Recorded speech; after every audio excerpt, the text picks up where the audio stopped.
तुमच्या रिटायरमेंटबद्दल 2 गोष्टी आहेत. तर तुम्ही मधल्या काळात थोडे संकेत दिले. त्याच्यानंतर अजित पवारांकडे सुद्धा मुद्दा उपस्थित केला की बारामतीचा पुढे विकास करायचा. साहेब रिटायर झाल्यानंतर कोण?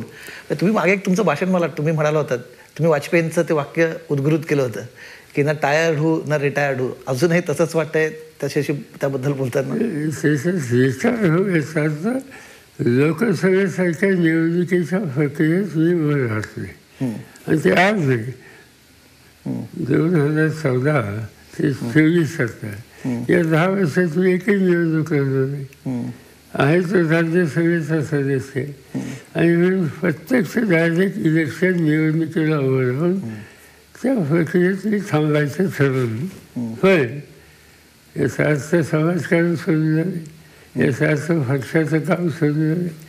ते माझं काम चालूच आहे. मी अखंड पक्षात काम करत आहे. संघटन मजबूत करण्याचा प्रयत्न आहे. लोकांचे प्रश्न असतील ते प्रश्न ज्या व्यासपीठावर मांडण्यात आले ते मांडले जातील. फक्त लोकसभा इथे निवडणुकीला उभं राहून त्या प्रक्रियेत नाही.